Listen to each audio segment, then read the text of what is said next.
Muito bem, pessoal, coluna Sua Saúde dessa semana com o nosso querido Dr. Eduardo Cordeiro, que está aqui para falar com a gente sobre algumas questões aí que podem ocasionar esquecimentos, né, na rotina, fatores emocionais, fatores de cuidado com o corpo que pode ocasionar grandes situações inclusive trágicas, como essa que nós noticiamos agora recentemente aqui no J+, que inclusive tomou todo o Brasil, né? Uma situação trágica envolvendo uma mãe e uma criança. E nós estamos aqui com o doutor para falar sobre aspectos que podem eventualmente acarretar situações como essa, não necessariamente focando nesse caso, mas falar um pouco sobre esse tipo de sintoma, esse tipo de estilo de vida, como o próprio doutor comentou com a gente antes de entrar aqui ao vivo, em relação a essa situação, né? Doutor, primeiro, obrigado pela sua participação aqui conosco, é um prazer tê-lo aqui com a gente. Eu começo perguntando, doutor, o nosso emocional, ele consegue interferir no nosso corpo, no funcionamento do nosso corpo, a ponto de gerar situações trágicas, lapsos de memória, por exemplo? Querido, isso é muito possível e isso está muito frequente, principalmente com o estilo de vida que a sociedade vem tendo no decorrer da evolução, e isso está muito relacionado com o estresse, né? O que é o estresse? Às vezes é uma sobrecarga de trabalho, um tempo excessivo, né? Pessoas que têm até 2 jornadas de trabalho podem sim desencadear doenças psicossomáticas, ou seja, doenças que têm início na psique, nas emoções, e depois elas se manifestam em doenças no corpo. Uhum. Sim, sim. E o senhor, como médico, o senhor até estava comentando, falou para a gente uma curiosidade interessante, que o senhor, vendo resultados de exames, o senhor consegue entender o estilo de vida daquela pessoa, às vezes sem ela precisar verbalizar isso. O senhor vendo hormônios ali, esse tipo de situação, quais que são os hormônios que estão desregulados e que podem gerar situações de estresse? O hormônio do estresse que mais é falado é o cortisol.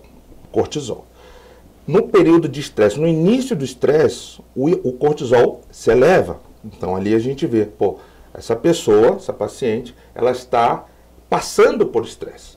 Mas existe um determinado momento que a glândula suprarrenal, ela não aguenta produzir toda aquela quantidade e ela dá uma estafa, uma fadiga. Aí cai o cortisol. Aí a gente já vê que essa pessoa está em um nível de estresse mais avançado.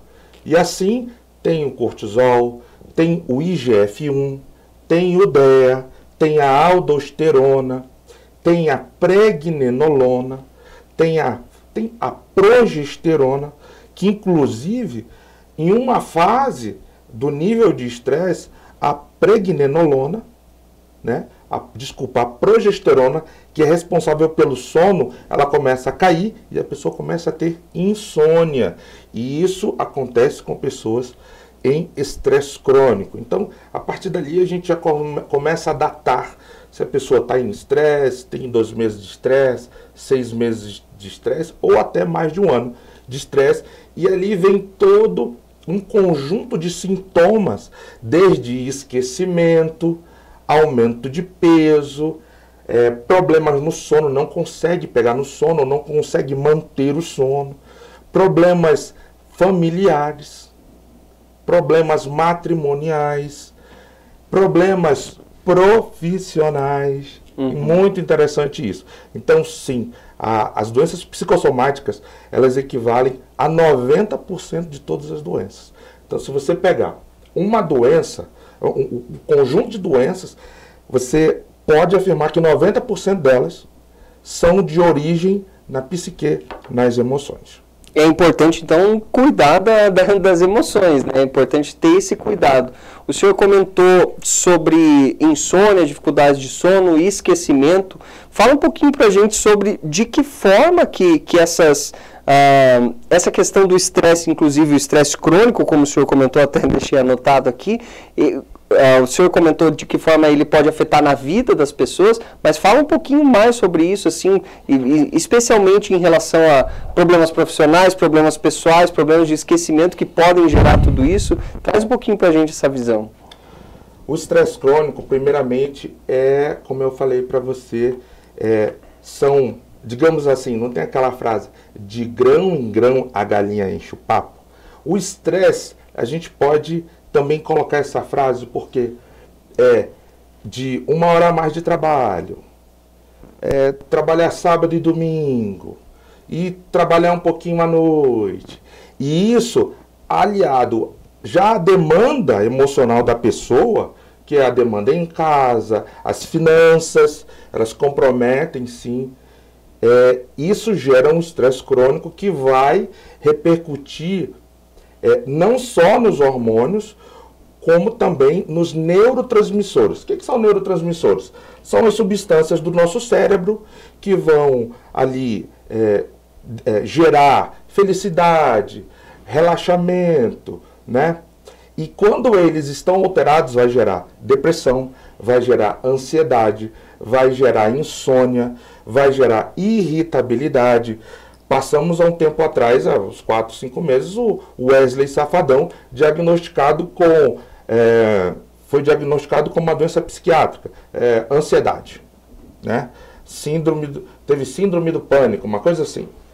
E nada mais do que a manifestação do estresse crônico que pode acontecer em qualquer profissão e que nós conhecemos como burnout, a síndrome de burnout, que é um esgotamento físico e mental e se reverbera pelo corpo inteiro e se manifesta com doenças, baixa imunidade sim da pessoa, a pessoa começa a ter várias doenças e também com problemas emocionais, começa a ficar irritado, começa a brigar, começa a achar que todo mundo às vezes está tramando algo, então isso gera problema no ambiente de trabalho, no casamento, começa a ter briga, cai bastante a libido, tanto do homem quanto da mulher, mas na mulher é muito pior. Estudos falam que a mulher é 12 vezes mais sensível ao estresse do que o homem. Então, ela sente no seu corpo e nas suas emoções com muito mais facilidade que os homens. Os homens têm um pouquinho mais de resiliência na parte do estresse crônico. E é por isso que minhas pacientes de São Paulo, quando elas querem emagrecer, a principal causa do ganho de peso delas é o estresse. É sempre assim, eu montei uma empresa e depois que eu montei a empresa, não consegui mais emagrecer. Ou eu fali uma empresa, ou eu me divorciei e engordei. Sempre o estresse sendo a causa de obesidade nas mulheres, principalmente na Grande São Paulo. E isso que o senhor comentou, doutor, eu acho que é bastante interessante. O que leva, então, a esse aumento de peso em decorrência do estresse? É uma questão puramente hormonal ou é uma questão hormonal que leva a um comportamento, enfim, de comer certos alimentos específicos? Tem alguma coisa relacionada nesse sentido? Tem tudo a ver e a resposta são as duas alternativas. Primeiro porque o cortisol sobe, depois ele cai, só que na mesma casinha do cortisol é produzido o DEA, que na mulher vai desencadear a produção da testosterona. Então, caindo DEA, cai testosterona. A testosterona caindo é uma mulher que vai acumular gordura, porque a testosterona tem uma função de queima de gordura, né? Tem hormônios que produzem, a testosterona queima e fica equilibrado. Quando começa a baixar os níveis de testosterona na mulher, os níveis de gordura continuam a ser produzidos, não são queimados, e há um acúmulo de gordura, né? A aldosterona também é comprometida, então a mulher começa a inchar, ter retenção de líquido. E no período do estresse, existem 3 fases. A primeira fase é a compulsão por doces. A mulher começa a ter compulsão por doce. Por quê? Começa a interferir na produção de serotonina e dopamina. E o corpo precisa. Então, uma forma mais rápida de produzir a dopamina é com doce. Né? Então, vem um reflexo, né, do corpo. O corpo manda a pessoa comer. Então, não é uma coisa que a pessoa deseja, mas ela é impulsionada, arrastada. Na segunda fase, ela começa a ter o desejo por salgados. Por quê? A segunda fase do estresse vem isso. E na terceira fase é a compulsão noturna. Ah, entendi. Isso é uma questão que, inclusive, tinha uma época que faziam várias matérias, assim, até em âmbito nacional de pessoa, aquela coisa do assaltar a geladeira de noite. E por que especificamente o horário da noite? Tem também uma questão envolvendo a produção de hormônios? Sim, porque o que acontece? O cortisol, ele começa a ser produzido em horários que não é para ser produzido. O cortisol, normalmente, ele tem um pico de manhã, aí tem um meio pico ali às 11 horas da manhã, meio-dia, depois às 17, depois zera. Tá? Quando a pessoa começa a ter estresse, primeiro que a progesterona cai e ele começa a ter problema de sono. Ela não consegue mais pegar no sono, se manter no sono. E isso gera, como o corpo fica acordado, né? E a ansiedade e a preocupação, isso tem uma parte do corpo, do cérebro, que começa a pedir comida para acalmar. Então vem as compulsões noturnas. Então existe toda uma cronologia do estresse. Também isso eu levo como parâmetro para ver em que nível a pessoa está de estresse. É um estresse recente, é um estresse de médio tempo ou de longo tempo. Tem pessoas que falam assim, ó, eu como pouco, eu tomo café pouco, tarará, eu como pouco. Mas quando chega à noite, ele não fala que ele come muito. Então, isso, para eu resolver essa compulsão alimentar desse paciente, não é só Zolpidem. Eu tenho que ajustar, fazer o gerenciamento do estresse através da neurosuplementação. Eu vou ter que ir lá no cérebro, ajustar todos os neurotransmissores e fazer com que ele volte a funcionar como antes. Aí a gente acaba resolvendo a compulsão alimentar pela raiz do problema. O senhor comentou antes, um pouquinho antes, nas respostas anteriores, sobre especificamente dois termos que o senhor utilizou, depressão e ansiedade. Que esse fator do estilo de vida, da sobrecarga de trabalho, desses hormônios desregulados, podem gerar sintomas como depressão e ansiedade. Eu acho que é importante o senhor, como médico, obviamente, trabalhar um pouco isso aqui com a nossa audiência, de que depressão e ansiedade não são necessariamente sentimentos momentâneos, eles são, de fato, doenças, né? E de que forma, então, que essas complicações dessas doenças por conta de estilo de vida, por conta da desordem hormonal, pode gerar outras situações na vida dessas pessoas, de que forma que o não tratamento de uma depressão ou de uma ansiedade pode gerar complicações para além dessas que o senhor já comentou, de situações familiares, conflitos familiares, enfim, quais são as outras situações que a pessoa pode acabar se envolvendo em função dessas doenças?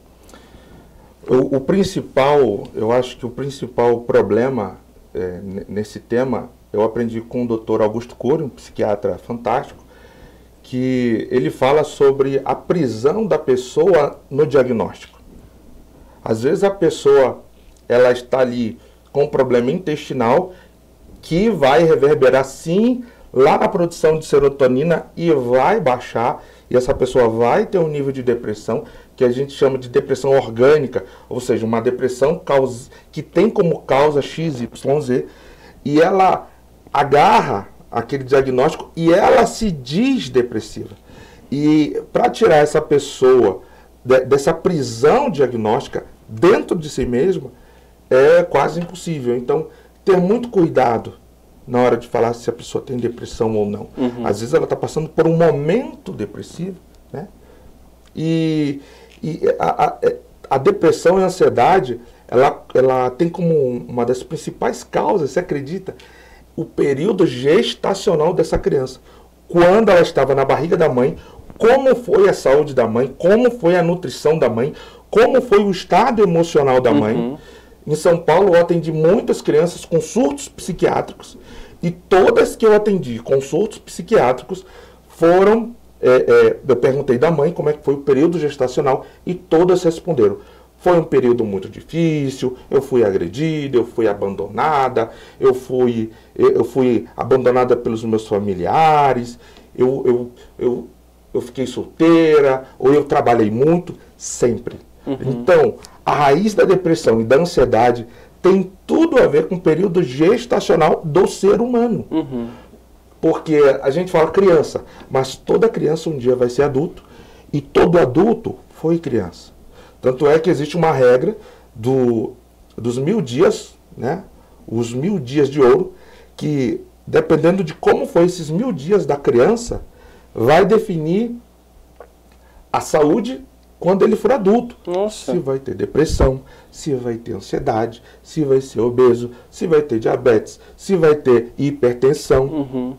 De acordo com os 1000 dias. E esses 1000 dias são os 270 dias do período da gestação, mais os 2 primeiros anos de como essa criança foi conduzida, suplementada, leite materno, se o ambiente onde ela cresceu era saudável, se tinha a presença completa da família, né? Então, você vê que é bem complexo.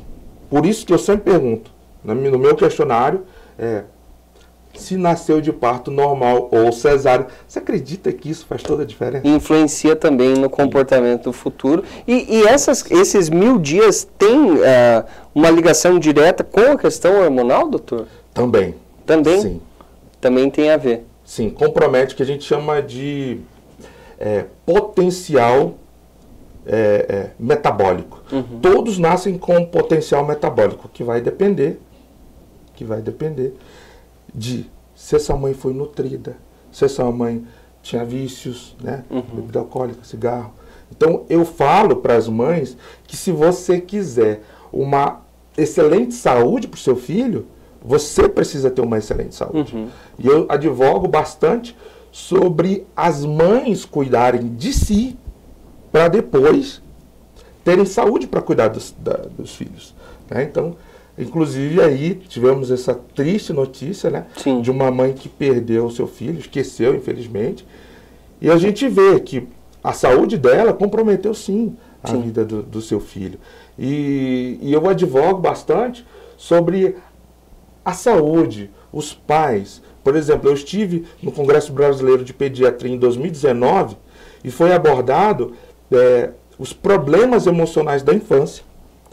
E fizeram um estudo para saber por quê, qual é a principal agressão emocional que uma criança pode ter, e descobriu-se que é a negligência, ou seja, o pai está lá, a mãe está lá, mas ela é deixada de lado, ela dá um celular, não recebe o carinho, não tem tempo de qualidade com essa criança. E isso foi comprovado cientificamente, que é até pior do que o abuso sexual. E foram estudar qual é a principal causa da negligência. Doença dos pais, dentre elas a obesidade dos pais, sendo a principal causa de negligência contra a criança.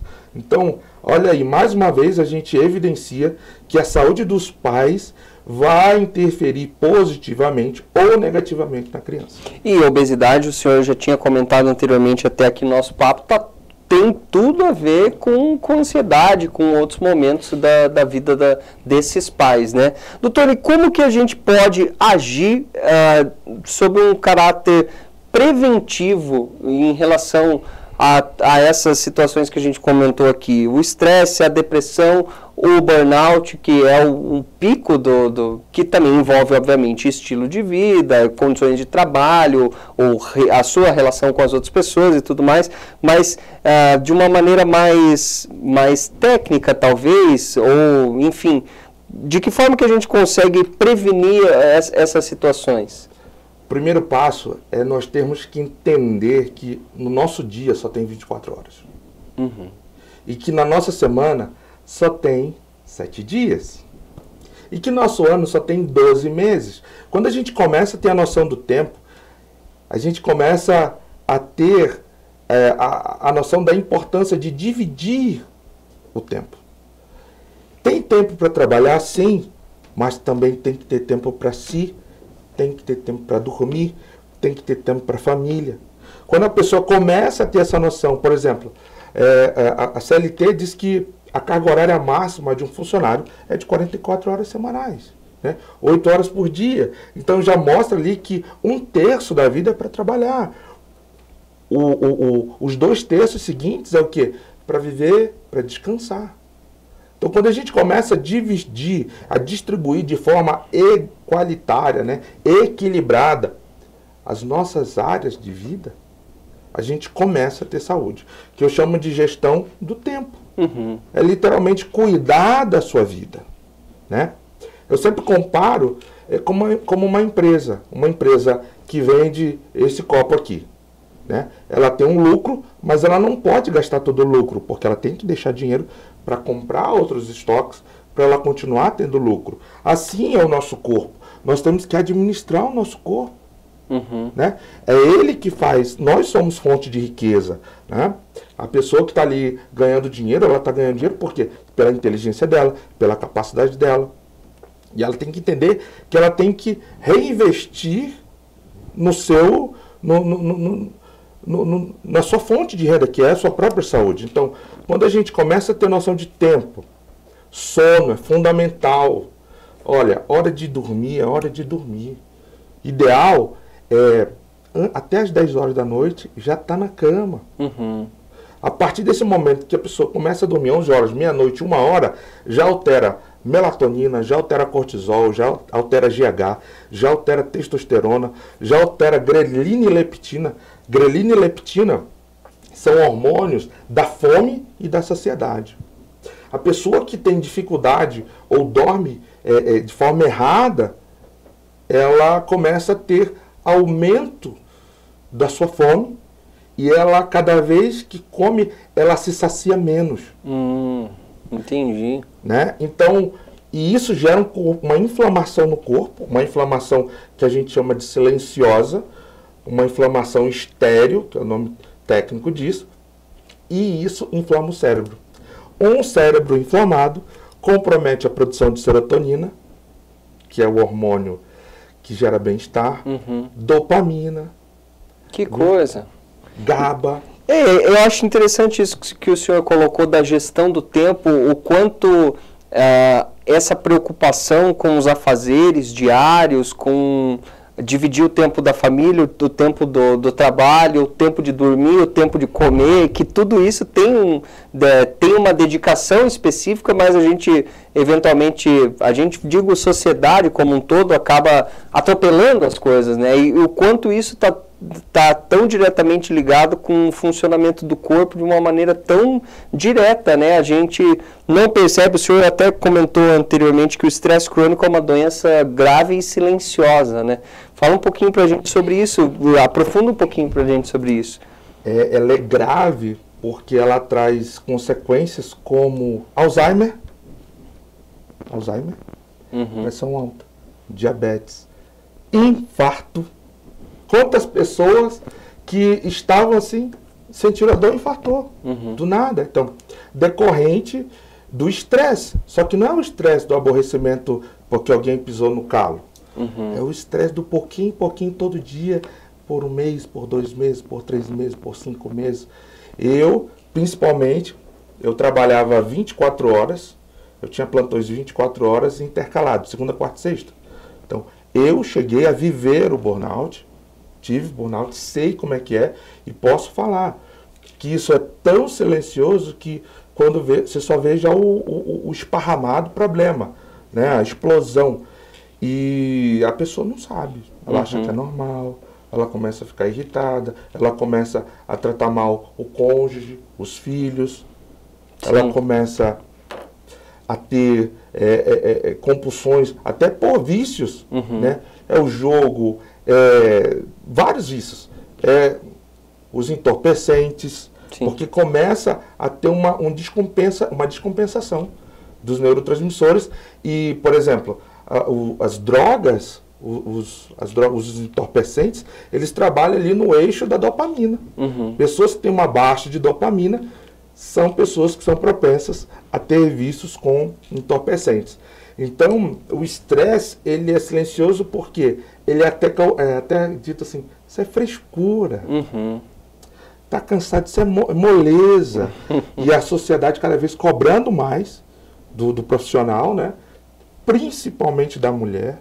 Olha, eu advogo, eu sou um fã das mulheres e elas precisam se cuidar. Sim. Elas precisam entender o limite delas, fazer o melhor delas, mas sem se machucar. Né? Então as mulheres são as principais vítimas. Aí aumentou o consumo do cigarro, tabagismo, pressão alta na mulher. As doenças que eram só dos homens viraram agora também das mulheres. Então, compromete até as emoções, a pessoa fica chata, perde a amizade, acaba o casamento, principalmente. Então, uma mulher e um homem separado, divorciado, é um problema, porque é uma criança que fica órfã temporária de pai e mãe. Então, compromete toda uma sociedade.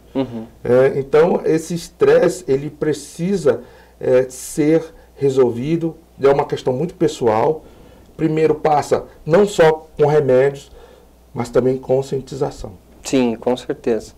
Importante que talvez seja o ponto mais crucial da nossa fala aqui, doutor, de conscientização da pessoa entender que talvez o tratamento para um estresse é muito mais a pessoa saber que ela está passando por aquilo, ou o tratamento prévio, saber e aceitar que está passando por aquilo antes de querer camuflar aquilo com algum medicamento ou com alguma outra situação, né? Sim, sim. E infelizmente está dando tanto em homens quanto mulheres, grandes cidades, médias cidades e pequenas cidades. Doutor, agradeço muito pela participação do senhor, eu acredito que foi bastante enriquecedor para o nosso público, saber um pouco mais sobre se entender, né? Entender um pouco mais a própria rotina, os próprios sentimentos e de que forma isso pode acabar levando a episódios que podem acabar sendo trágicos, né? Doutor, agradeço muito pela sua participação aqui conosco, espero vê-lo mais vezes e deixo o espaço aberto para as considerações finais. Agradeço aí essa oportunidade de estar conscientizando as pessoas, né? E desejo que as pessoas sejam felizes, saudáveis, que tenham suas famílias e que a gente tenha uma sociedade muito melhor, porque o útero de uma sociedade é uma família. E uma família saudável vai garantir, sim, filhos saudáveis e uma geração saudável. Então, obrigado aí e Deus abençoe a todos. Maravilha.